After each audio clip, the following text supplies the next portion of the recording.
Because so far we've been talking about the island, we have been talking about the flight logs, we've been talking about the celebrities, the people that were there, that were not there.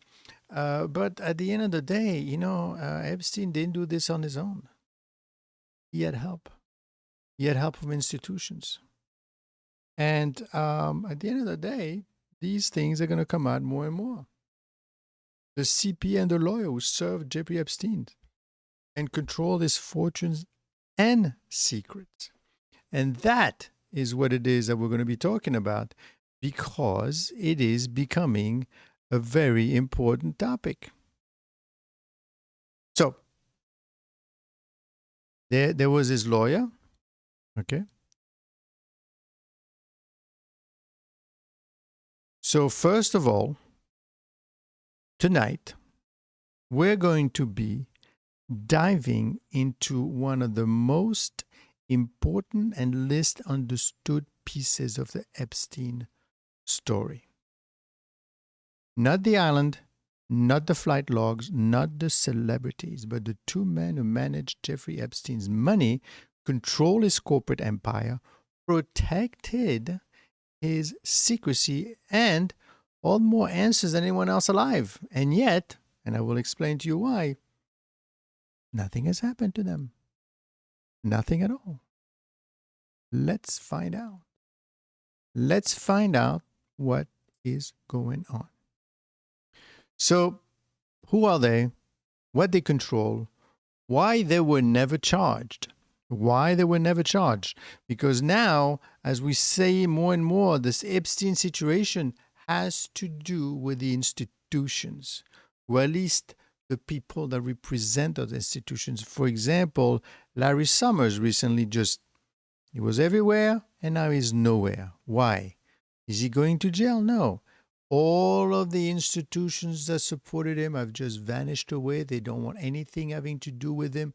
Larry Summers was basically, at one point he was he was at Harvard. He was a professor. He was asked to leave. He was an advisor. He was an OpenAI. He was everywhere, and now he's nowhere. Why? Because some email that came out 2 weeks ago, and no one wants to know about him anymore. And this is exemplary of what's going to happen next. All of these institutions, because remember, they don't want to be trialed. Institutions don't have to be trialed. The fact that your name gets associated with Epstein is a huge problem for them. And therefore, they will pay or go away. So who are these two men? Well, basically, first of all, you have his personal attorney. He was this personal attorney for decades. Not an occasional lawyer. He was his primary lawyer. He handled Epstein's wills, Epstein's trust, his offshore corporate structures, real estate and property transfers, corporate filings, settlement contracts, confidential agreements. When he needed something finalized and done, he went to his lawyer. But he wasn't just a lawyer.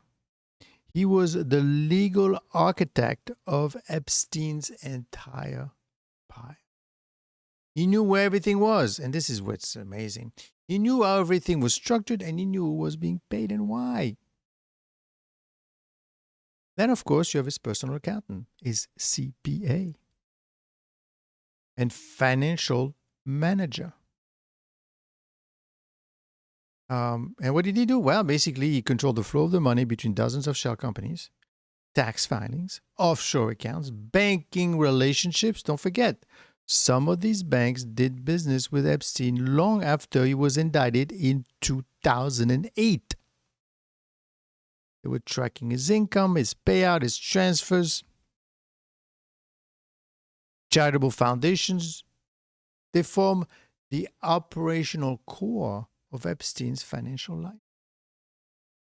What did they control? Well,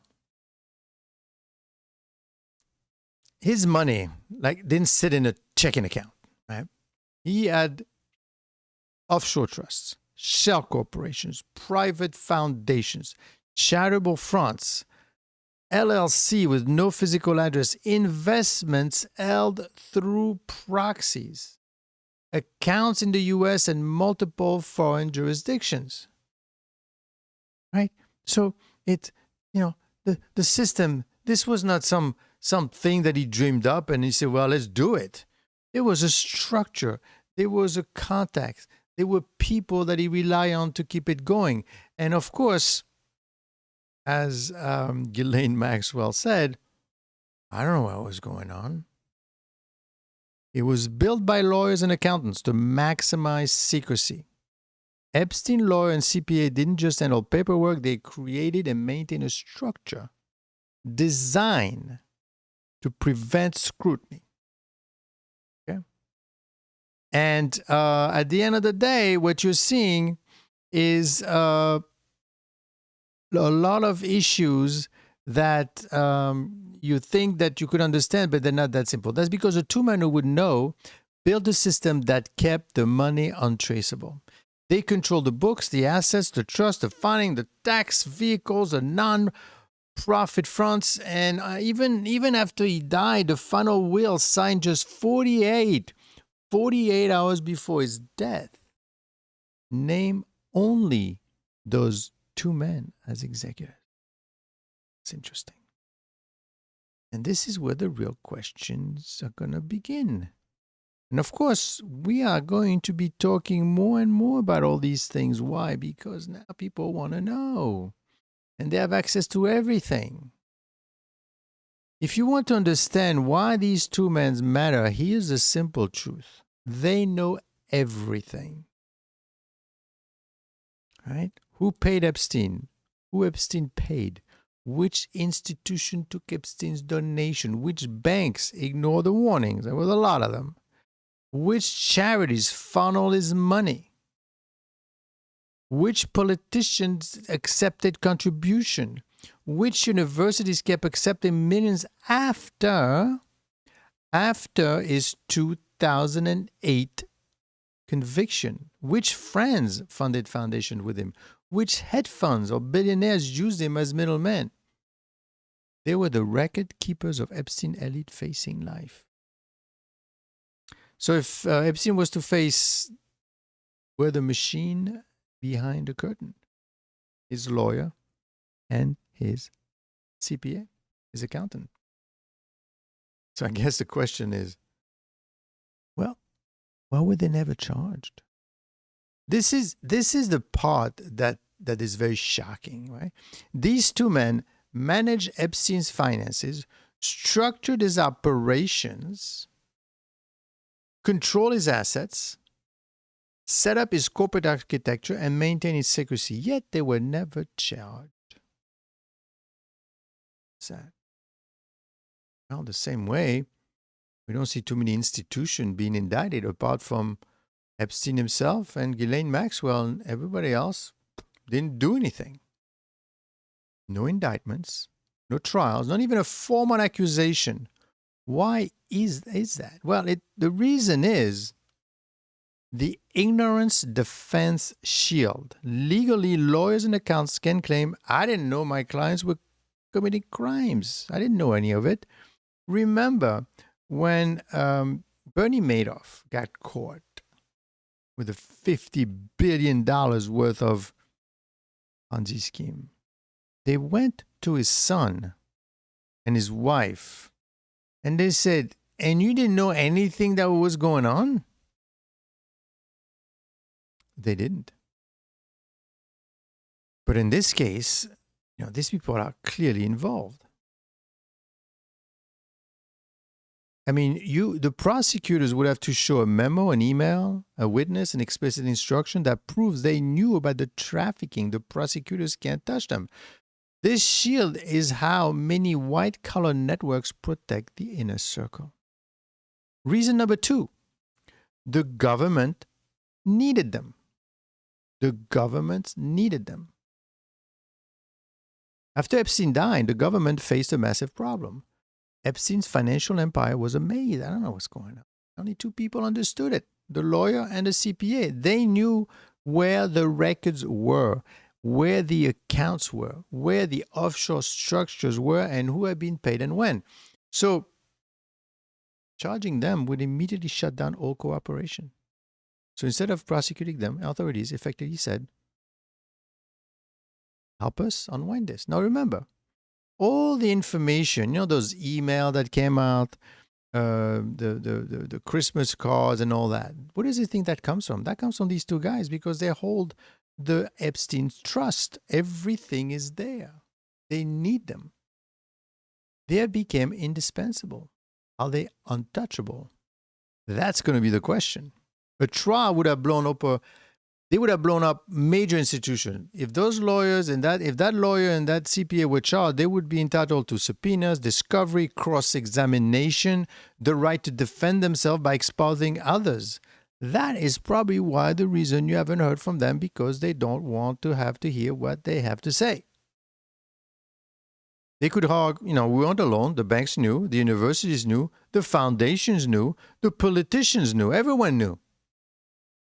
It would drag in JP Morgan, Deutsche Bank, Harvard. I mean, so far we've seen Deutsche Bank. JP Morgan has paid a few dollars, and they may be brought on Congress. Harvard, we know the story about that. MIT, hedge funds, billionaires, global institution. A trial would have turned the Epstein story from a predator case into a systemic, institutional corruption case. Exactly what is going on right now with the House of Windsor. Prince Charles, basically would have prostitutes come to the palace and no one knew about it. He had people come over, visit the palace, and he would charge them $1 million. No one knew about it. It is hard to fathom that no one was aware of it. Again, another institution that is being protected. Their silence protected powerful people. If he speaks, an institution falls. Reputations are going to collapse. Charging them would force them to defend themselves. They did not want to hear the defense argument. Reason number 5, what this means about the institutions that enable Epstein, this is where the story expands. Epstein was not a lone actor. He operated inside a web of institutional failure and cooperation. The lawyer and the accountant symbolize that system. What can lawyers do? Lawyers can enable abuse when they build secrecy structures. Basically, he created trusts, foundations, corporate shells, NDAs, system meant to shield Epstein and his money. Good lawyers know how to protect their clients. That's exactly what he did. Now, against what? Accountant can mask payment and move money quietly. He managed the offshore accounts, the tax havens, the financial flows, the charity fronts. These are all institutions. It's not just him and a couple of girls. No. It's him. Huge amount of institutions around him. And his hands were all over. And he knew that they knew that he knew. That's why everybody kept quiet. Banks allowed financial institutions, right, to continue. Banks process suspicious wire transfers. They process large cash withdrawals. They oversee transfers, payment to young women. JP Morgan and Deutsche Bank flagged the concerns but kept the account open because Epstein brought wealthy clients. They said, listen, there's something going on and we should be worried about it, but we really can't shut the door either. Because we don't know, we assume. Universities and science institutions accepted his money.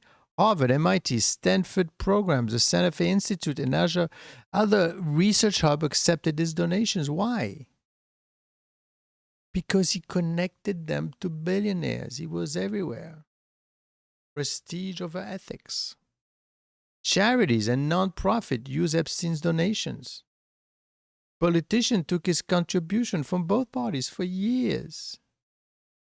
Right? This idea that is just one monster is for the people, the regular people like yourselves. So you say, well, let's go after him. Well, he's dead, so it's over. It's not, people. It's not. Epstein was a lone predator operating in secret, but the truth is, Epstein existed because dozens of institutions allow him to. He was a node in a network, a connector, a gatekeeper for elites. a source of money, introduction, opportunities, influence. And the lawyer and the accountant were not on the periphery. They were at the center. The two men saw the entire web, and yet, in 2025, interest in the Epstein files exploding again. They thought this was all over. They thought that, you know what? We're done, right? And don't forget, they got paid a lot of money, millions of money, the lawyers and the accountant. But now it's back out all again. 30,000 new documents, visitors' logs, financial transfers, emails, journal entries, corporate filing. All of this is putting pressure on institutions that want the stories buried. Now their names are coming up again, right? So now the names are the archivists, the map makers, the custodians. They want to know, why were you holding his money? Why did you enable him? Why? Why would you enable something like that to go on? Now, so what does this all mean? It means that the real Epstein story isn't just about the crimes committed. It's about the structure that protected him. Explaining Epstein would examine the lawyer and the CPA is like describing a crime without mentioning the gateway drivers, the planners, or the people who provided the tools. They weren't bystanders. They weren't central operators. They were one that kept it going. The institutions that enabled Epstein still have far more to lose than they have ever admitted. But as the pressure grows, as new documents emerge, and as more of the public demands answer, and this is happening, especially now with the 218 votes, where they want to know and they want to see everything, not so much to put people in jail, but really to find out who enabled him. We see whether the walls finally crack or whether the system will protect itself again. Either way, the story doesn't end with Epstein. It begins with the people who kept his world running and the institutions that allowed it to thrive. And that is where it becomes important. I mean, you have to understand that at this point, the votes in Congress that the Congress got and they're going to be releasing all of the financial statements. They're going to be releasing all of the files, all the logs. The only thing is, a lot of people are saying, yeah, but you know what? It's going to be unusable because a lot of it is going to be redacted anyway. Still, a lot of people, a lot of institutions do not want the inkling of anything having been done that is not good for them. Right? They don't want an inkling of any problem. So what they're going to do, they are going to protect themselves. The only thing is, it's very difficult to protect yourself for something that has already happened and on which your name is all over and on which, basically, were you doing business after 2008? Yes. Well, he was a pedophile in 2008. Why were you still doing business with him? Well, it's a mistake. We didn't know what he was doing. We just, okay, fine. How much is it going to cost us? And that is what you're going to see. The wall of secrecy is going to come down. Will it be allowed to come down? That's a problem. That's a question. Because it's quite possible that it's not allowed. We shall see.